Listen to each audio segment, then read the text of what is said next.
सकता है। कालू कौवा अपने घर से निकलता है। वो सीधा हरियाली तोती के पास जाता है। हरियाली तोती, क्या तुम्हारे घर में लीमू का अचार है? नहीं कभी, मेरे पास लीमू का अचार तो नहीं है, लेकिन हाँ, मिर्ची और गाजर का अचार है। नहीं, मुझे लीमू के अचार की जरूरत है। वो मुझे कहाँ से मिलेगा? पिछली बार लूसी कबूतरी ने लीमू का अचार बनाया था, तुम जाओ उसके पास। फिर कालू कौवा लूसी कबूतरी के पास जाता है। लूसी कबूतरी दाना लेने जाने ही वाली थी। वो अपने घर के बाहर बैठी हुई थी। लूसी, क्या तुम्हारे पास लीमू का अचार है? हाँ कव्वे भैया, मेरी माँ ने लीमू का अचार भेजा है। वो अचार बहुत स्वादिष्ट है।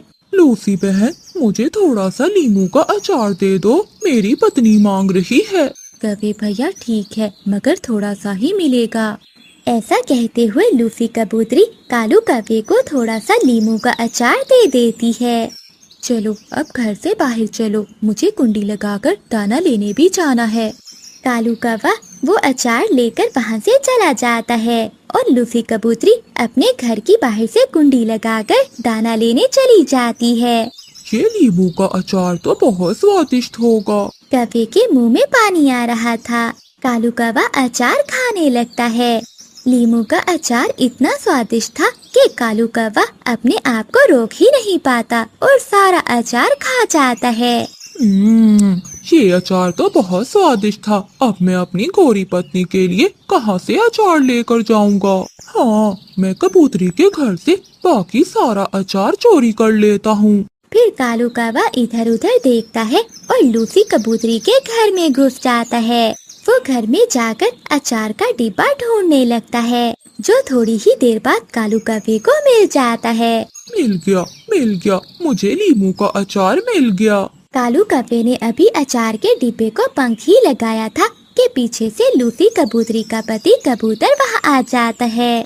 कौन हो तुम और मेरे घर में क्या कर रहे हो? मम्मा, मैं कालू कौवा हूँ कबूतर। तुम यहाँ क्या लेने आए हो? तुम्हारी पत्नी खेतों में काम कर रही है, उसे भूख लग गई थी, वो लीमू का अचार मांग रही है। झूठे, मेरी पत्नी तो दाना लेने गई हुई है, अब तो पिटेगा, अब तो मुझसे बहुत पिटेगा। कबूतर कालू कौवे को घर के अंदर बंद करके बाहर से कुंडी लगा लेता है और पास वाले पेड़ से एक डंडा तोड़ने लगता है। मर गया, आज तो मैं मर गया। अगर पहले पता होता तो इतना लालच ना करता। लूसी कबूतरी भी दाना लेकर आ जाती है। कबूतर सारी बात कबूतरी को बताता है। लूसी, मैंने इसे घर के अंदर बंद कर दिया है। पति जी, इस लालची कौवे का पेट कभी नहीं भर सकता। फिर वो पति पत्नी घर का दरवाजा खोलते हैं और कालू कौवे की खूब पिटाई करते हैं। बचाओ, कोई मुझे बचाओ। किसी न किसी तरह कालू कौवा अपनी जान छुड़वाकर वहाँ से भागता है। वो उड़ता हुआ दूर पहाड़ों पर जाकर बैठ जाता है। मारा, बहुत मारा, उस कबूतर ने बहुत मारा। मगर अचार भी बहुत स्वादिष्ट था। लेकिन अब मैं गौरी के लिए अचार कहाँ से लेकर जाऊँ? पास ही चिड़िया गुजर रही थी। कालू कौवा चिड़िया से पूछता है, चिड़िया, क्या तुम्हारे पास लीमू का अचार है? नहीं कालू भैया, मेरे पास तो लीमू का अचार नहीं है, लेकिन हाँ, अगर तुम मुझे लीमू ला दो तो मैं तुम्हें लीमू का अचार बनाकर दे सकती हूँ। चिड़िया, मैं अभी लीमू लेकर आता हूँ। फिर कालू कौवा चील के लीमू के बाग में जाता है। वो इधर उधर देखकर लीमू तोड़ने लगता है। थोड़ी दूर मिठू तोता, जो बाग की रक्षा कर रहा था, वो कालू कौवे को देख लेता है। कालू कौवा, मैं अभी जाकर चील को बताता हूँ। फिर कालू कौवा लीमू लेकर चिड़िया के पास जाता है। चिड़िया, मैं लीमू ले आया हूँ। कालू, अब तुम घर जाओ, मैं रात को अचार बना दूंगी और तुम सुबह आकर ले जाना।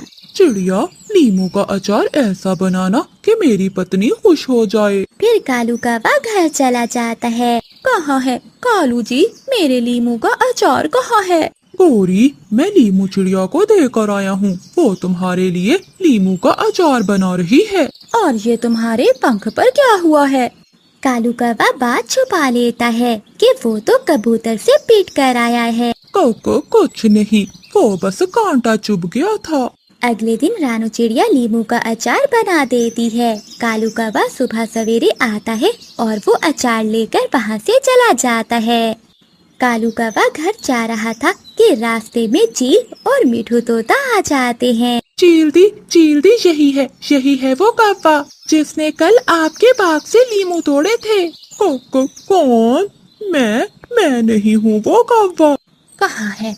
मेरे बाग से तोड़े हुए लीमू कहाँ है? जल्दी बताओ वरना मैं तुझे जान से मार दूंगी। चील दी, मैंने तो उन लीमू से अपनी पत्नी के लिए लीमू का अचार बनवा लिया है। तो फिर कौवे मुझे ये अचार ही दे दो। फिर चील कालू कौवे से अचार छीन लेती है। अब भाग जाओ यहाँ से। ये तो शुक्र मनाओ कि मुझे लीमू का अचार बहुत पसंद है, इसलिए मैं तुझे छोड़ रही हूँ, वरना मार मार कर तुझे बंदर बना देती। फिर कालू कौवा रोता हुआ खाली पंखों ही घर लौट जाता है। गोरी कभी अपने ससुराल में बहुत सारे सपने सजा कर आई थी। सोचा था कि उसके पति की नौकरी है और अच्छा घर है। जो तंगी उसे अपनी माँ के घर में मिली थी वो उसे अब ससुराल में नहीं मिलेगी। अब उसने सोच लिया था कि वो ससुराल में राज करेगी। कुछ दिन तो अच्छे बीत जाते हैं, मगर एक दिन कालू कौवे की नौकरी छूट जाती है। कालू, मुझे अब तुम्हारी जरूरत नहीं है, जाओ कोई और नौकरी कर लो। मिठू मालिक, मैं क्या करूँगा, मुझे काम से मत निकाले। ऐसा ना करे साहिब, मेरे लिए जाकर भीख मांगो, मैं तुम्हारी कोई मदद नहीं कर सकता। परेशान कालू कौवा घर चला जाता है। गोरी कवि के तो सारे सपने चकनाचूर हो गए। कालू जी, अब हम क्या करेंगे? हमारा घर कैसे चलेगा? कल को हमारे बच्चे भी होंगे, हम कहाँ से खाएंगे? गोरी, मैं क्या करूं? मुझे तो कुछ भी समझ नहीं आ रहा। मैं क्या करूं? मुझे कुछ भी समझ नहीं आ रहा। मुझे तो और भी कोई काम नहीं आता। ऐसी जिंदगी से तो मौत अच्छी है। नाना पति जी, ऐसी बातें ना करें आप। ऐसे ही कुछ दिन गुजर जाते हैं। कुछ दिनों के बाद गोरी कवि एक अंडा देती है। अंडे में से एक छोटी बेटी कवि निकलती है जो बहुत सुंदर थी। माँ, भूख लगी है, कुछ खाने को दो, मैं बहुत भूखी हूँ। मम्मा गोरी अपना मुंह दूसरी ओर करके रोने लगती है। गोरी का पति घर के बाहर एक डाल पर बैठा हुआ था। गोरी कवि वहाँ जाती है। कालू जी, अंडे से हमारी बच्ची बाहर निकल आई है और वो कुछ खाने के लिए मांग रही है। मुझे बताइए, मैं क्या दूँ उसे? तुम चिंता ना करो, मैं अभी कुछ करता हूँ। फिर कालू कौवा अपने घर से निकलता है। वो अपनी पुरानी दोस्त रानू चिड़िया के पास जाता है। क्या हुआ कालू, तुम ऐसे रो क्यों रहे हो? चिड़िया बहन, क्या बताऊं, मेरे अंडे से बच्चा निकल आया है, मगर मेरे पास उसे देने के लिए कुछ भी नहीं है। इस मुश्किल की घड़ी में तुम ही हो जो मेरी मदद कर सकती हो। मुझे कुछ पैसे उधार दे दो। रानू चिड़िया अलमारी से पैसे निकालकर कालू कौवे को दे देती है। तुम्हारा बहुत बहुत धन्यवाद चिड़िया, मैं तुम्हारा ये एहसान जिंदगी भर याद रखूंगा। कालू भैया, अब जाओ और अपनी बेटी को खाना लेकर दो। कालू कौवा वो पैसे लेकर खुशी खुशी वहाँ से निकलता है। तभी रास्ते में कालू कौवे को दो डाकू उल्लू रोक लेते हैं। वो कालू कौवे से पैसे छीन लेते हैं और कालू कौवे को मारकर वही